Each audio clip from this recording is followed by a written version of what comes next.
What happens when a championship contender spots blood in the water and a rival franchise is drowning in dysfunction? The emotion here is predatory anticipation, because the Boston Celtics, sitting atop the Eastern Conference but suddenly vulnerable with Jayson Tatum's Achilles injury, have a golden opportunity to exploit Golden State's spectacular mismanagement of Jonathan Kuminga. This isn't just trade speculation, this is organizational warfare. The Warriors are publicly feuding with a 22-year-old explosive talent whose injuries smell more like discontent than actual physical ailments. And Brad Stevens, the chess master in Boston's front office, is watching this soap opera unfold with the kind of focus a shark reserves for wounded prey.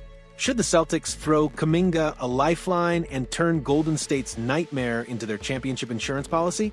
Let's dissect whether this blockbuster move is Boston's path to Banner 18 or a chemistry-destroying disaster waiting to happen. The Golden State soap opera. How do we get here?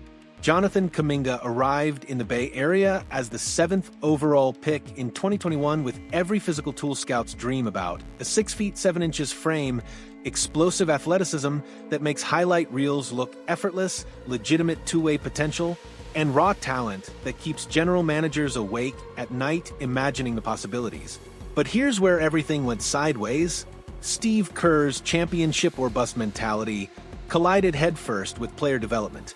Kerr, a coach who's won 4 championships by trusting veterans and playing a specific brand of motion-heavy basketball, has consistently kept Kuminga on a shorter leash than the young forward believes he deserves.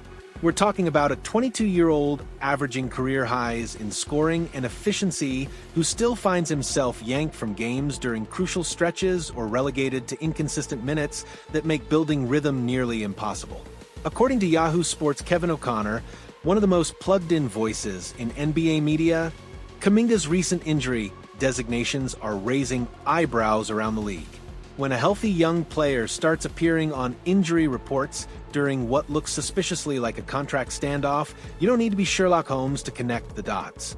This is a player who's made it abundantly clear he wants a bigger role, a longer leash, and quite possibly a new zip code. The Warriors face a brutal reality. They're trying to squeeze the last drops of championship contention from the Stephen Curry era while simultaneously developing young talent. It's like trying to renovate your house while still living in it, messy, frustrating, and rarely successful. Kuminga represents the future, but Golden State is desperately clinging to the present. That fundamental tension has created a situation ripe for exploitation. What Kuminga brings, the good, the bad, and the explosive. Let's talk about what Boston would actually be getting if they pulled the trigger on a Kuminga deal. Because this isn't a simple plug-and-play situation. Kuminga is averaging 16.8 points per game this season on 45% shooting with flashes of brilliance that remind you why scouts fell in love with him in the first place. His ability to attack closeouts, finish through contact, and defend multiple positions makes him exactly the kind of versatile wing that modern championship teams are built around. But, and this is a significant, but Kuminga remains frustratingly inconsistent. His three-point shooting hovers around 32%, which is functional but not elite. His decision-making can be erratic, leading to possessions where he forces contested shots instead of making the extra pass. And perhaps most concerning for a potential Celtics fit, he's still learning how to impact winning when the ball isn't in his hands. Here's where it gets interesting for Boston, though. The Celtics don't need Kuminga to be a primary creator. They need him to be what he's best at, an athletic, switchable wing who can attack mismatches, finish in transition, and provide defensive versatility. With Tatum sidelined and the Eastern Conference looking more competitive than it has in years, Kuminga could provide exactly the kind of insurance policy that separates championship teams from pretenders. Think about the matchup possibilities. Kuminga defending Giannis Antetokounmpo in a playoff series, Kuminga running the floor alongside Jaylen Brown in transition, Kuminga providing a different look when defenses load up on Boston's shooters. The theoretical fit is tantalizing, even if the practical execution would require adjustment on both sides. The trade mechanics. How Boston could actually pull this off now let's get into the nitty-gritty of how a deal could actually materialize, because this isn't as simple as swapping players on a video game trade machine. The Celtics have two primary trade chips that make sense in a Kuminga scenario: Anthony Simons and Sam Hauser.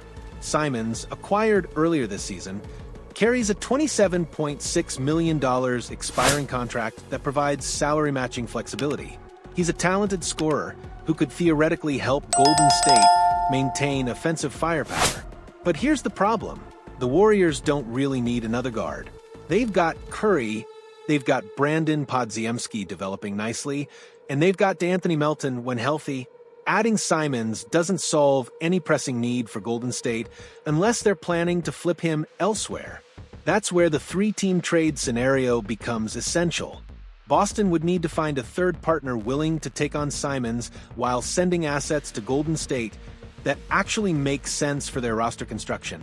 Maybe a team looking for backcourt scoring takes Simons, sends a veteran big man to Golden State, and Boston lands Kuminga, while including Hauser and draft compensation to sweeten the pot.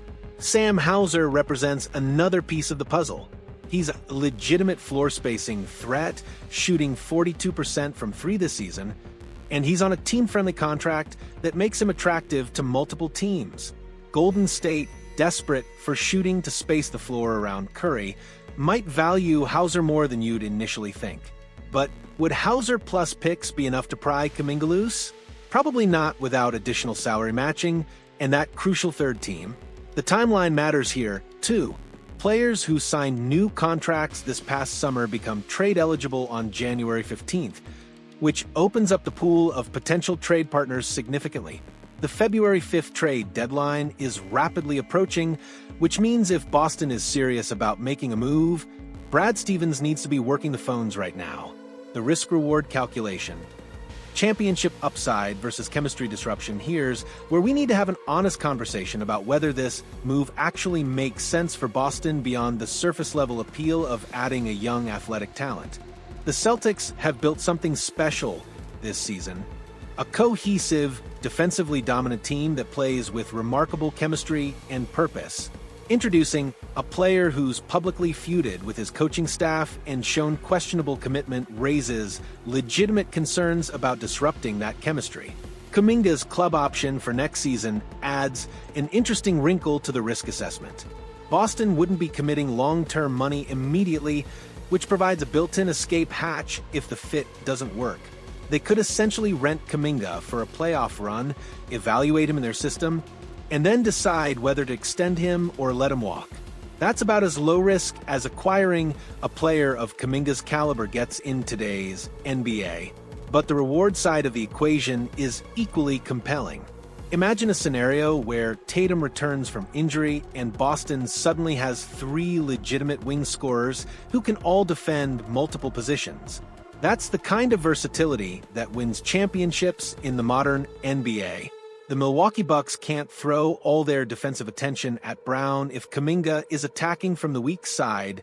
The Philadelphia 76ers can't hide Joel Embiid defensively if Boston can switch everything on the perimeter. The counterargument, of course, is that Boston is already winning at an elite level. Why risk disrupting the formula that's working? Why trade away a proven shooter like Hauser and a productive guard like Simons for a player who might not fit the system? These are legitimate questions that Brad Stevens is undoubtedly wrestling with right now. The broader context. What this move says about Boston's championship window, let's zoom out for a moment and consider what a Kuminga trade would signal about the Celtics' approach to their championship window. Boston has been aggressive in recent years, trading for Kristaps Porzingis, acquiring Jrue Holiday, and building a roster designed to win now while Tatum and Brown are in their primes. Adding Kuminga would represent a continuation of that aggressive posture, a willingness to take calculated risks in pursuit of Banner 18. But it would also represent something else, an acknowledgement that the Eastern Conference is getting tougher. The Cleveland Cavaliers are legitimate contenders. The New York Knicks have built something sustainable. The Orlando Magic are ascending. Boston can't afford to stand pat and assume their current roster is sufficient to navigate an increasingly competitive playoff gauntlet. Tatum's injury while not considered long-term serious, has exposed some depth concerns. When your best player goes down, you want to feel confident that the supporting cast can maintain excellence. Right now, Boston's wing depth behind Tatum and Brown is solid but not spectacular. Kuminga would provide a significant talent upgrade that could be the difference between a second-round exit and a finals appearance. There's also the psychological element to consider. Making a bold move at the trade deadline sends a message to your locker room. Management believes in this group and is willing to invest in winning now. It energizes players, creates buzz, and can provide a genuine boost heading into the playoff stretch. The Joe Mazzulla factor. Can Boston succeed where Golden State failed? One of the most fascinating subplots in this potential trade is whether Joe Mazzulla and the Celtics coaching staff can unlock the version of Kuminga that Steve Kerr couldn't or wouldn't. This isn't about disrespecting Kerr, who's one of the most accomplished coaches of his generation. It's about acknowledging that sometimes a player needs a fresh environment to reach his potential. Mazzulla has shown a willingness to empower young players and trust them in big moments. He's built an offensive system that emphasizes pace, space, and versatility, all things that should theoretically suit Kuminga's skill set better than Golden State's more rigid motion offense. The question is whether Kuminga has the basketball IQ and discipline to thrive in Boston's system, which demands constant communication, switching, and making the right read. The Celtics also have veteran leadership in place that could help Kuminga mature. Jaylen Brown has evolved into one of the league's most complete two-way players. Al Horford remains a steadying presence. Drew Holiday is a championship-tested veteran who understands what it takes to win at the highest level. Surrounding Kuminga with that kind of leadership infrastructure could be exactly what he needs to take the next step. But let's not sugarcoat the challenge. Kuminga would be joining a team with established hierarchies, defined roles, and championship expectations. He wouldn't get the green light to dominate the ball or take questionable shots. He'd need to accept a complementary role while still making an impact. That requires maturity and self-awareness that Kuminga hasn't always demonstrated in Golden State.